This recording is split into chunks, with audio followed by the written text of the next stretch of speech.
The Japanese VTuber industry has had its fair share of spotlight moments throughout the entirety of its nearest 7-year existence.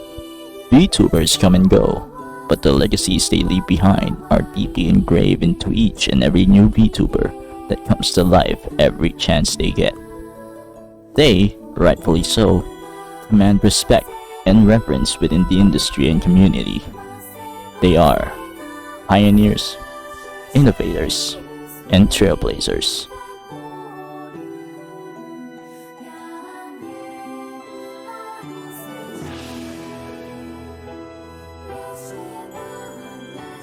When one thinks of Japanese VTubers, one thinks of a select few individuals like Kizuna AI, and a few collectives such as Nijisanji and hololive.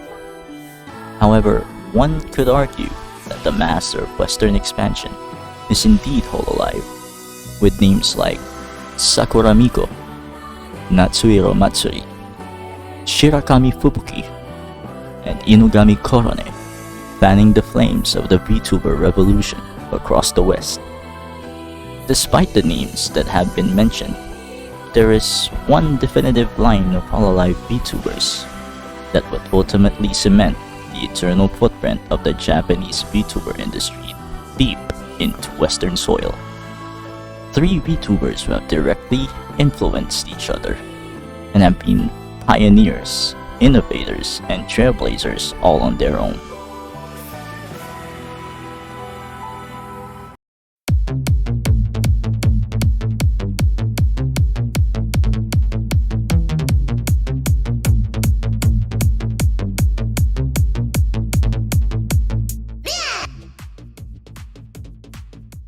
What do you get when you send a sweet and say-so Japanese schoolgirl to the Philippines for an exchange student program?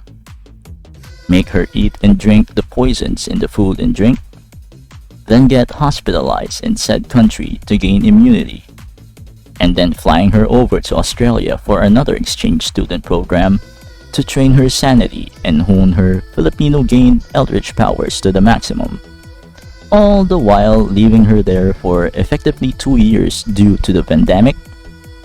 It's simple, really.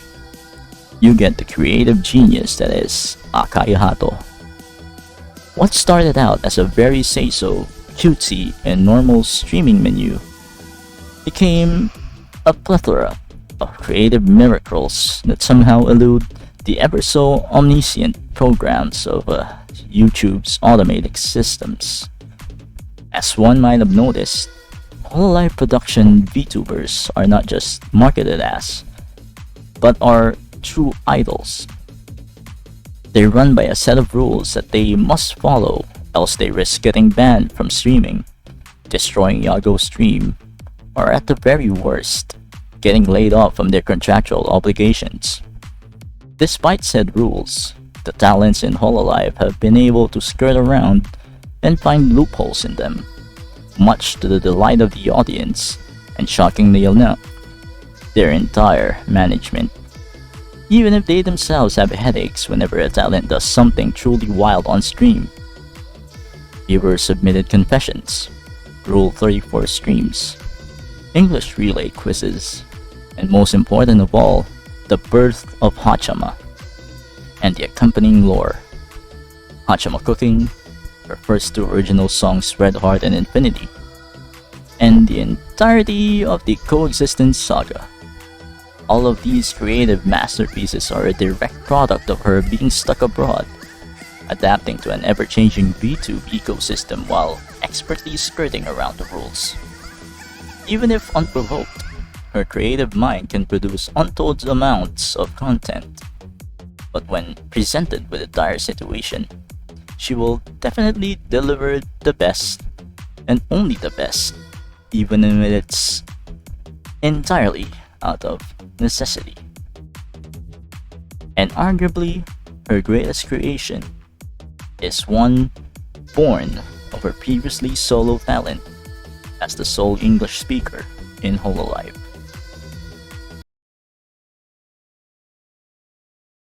Get fucked, you cum stain! カモステイマジでそのままチンカスでやったらカモステイ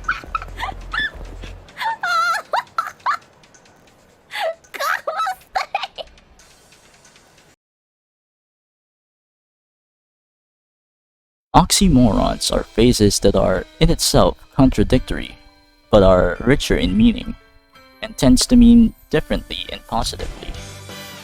It is oftentimes the best thing a person could ever say to someone in a conversational setting. Likewise, the biggest oxymoron in hololive is also probably the biggest influence of the Japanese VTuber industry to the Western sphere of influence. Alongside Nijisanji Stola and Bishoujo Zentreya, Kiryu Koko is one of the three primordial dragons of VTubing.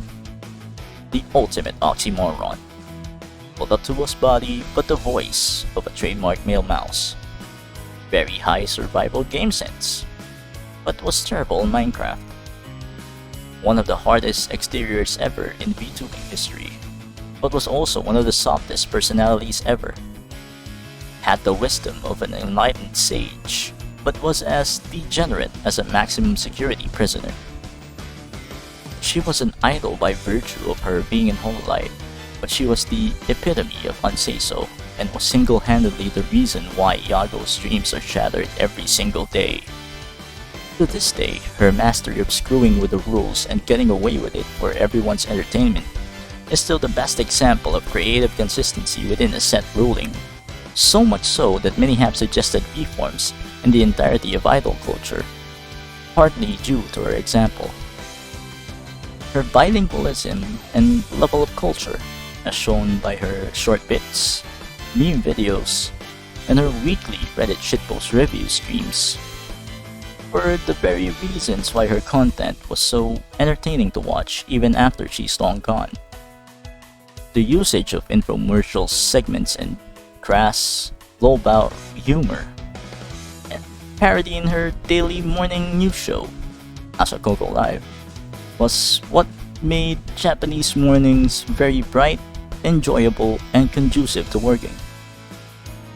Coco introducing a whole new game into the VTuber multiplayer game pool made it so that VTubers and viewers alike who are tired of Minecraft have a choice in what game to play moving forward. Coco started an entire wave of Ryuga Gotoku, or Yakuza, fan interactions and playthroughs, and it made perfect sense. She was a dedicated Ryuga Gotoku fan, and her entire shtick was one big Ryuga Gotoku reference, but her surname and her being a dragon is in reference to Kiryu Kazuma, the protagonist of the majority of the Ryuga Gotoku games, which literally translates to like a dragon.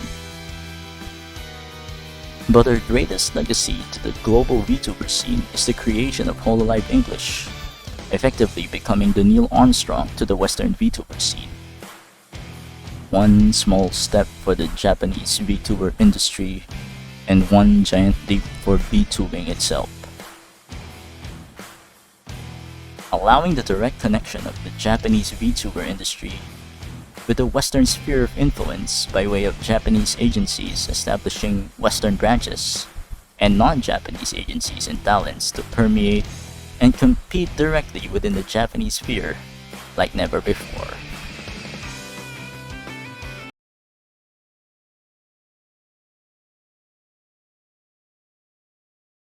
Among the first 5 members of hololive English, the first generation otherwise known as Myth, a creative phenom lie in wait for the perfect and most opportune time.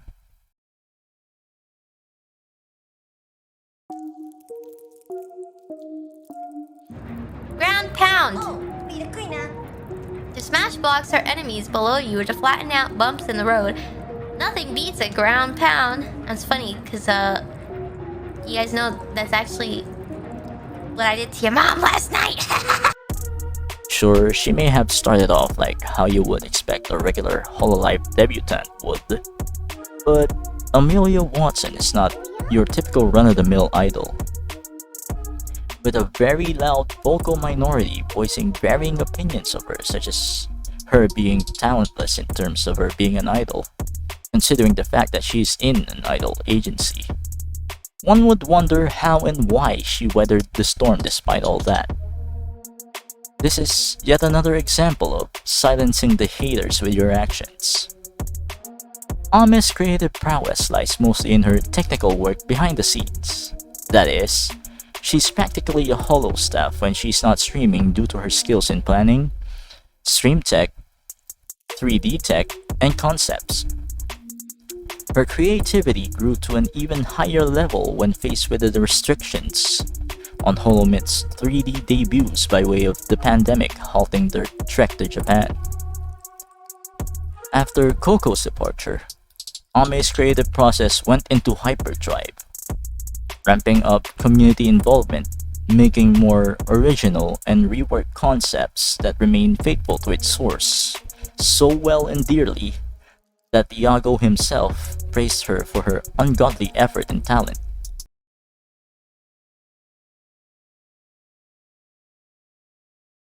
結構海外の方だと VR チャットを使って配信する人とかも多いのかなというふうに思っていて、あ、そうそう、家のもそうですね、アメリアさんなんかリアルで集められないので VR チャットを使って楽しくワイワイしております。あれは本当にすごいなって思ってます。ありがとうございます。全部アメリア・ワッツソンのおかげでございます。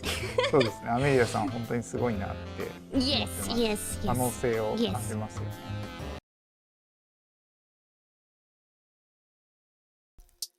Ame hasn't forgotten to take care of those vocal minorities though, as she has released her very first original song, accompanied by its own browser game. The virtual public has seen what she's capable of doing with just a fraction of the accessibilities she can utilize on her and Myth's 3D models, so the expectations are at an all-time high for her fully fledged 3D showcase.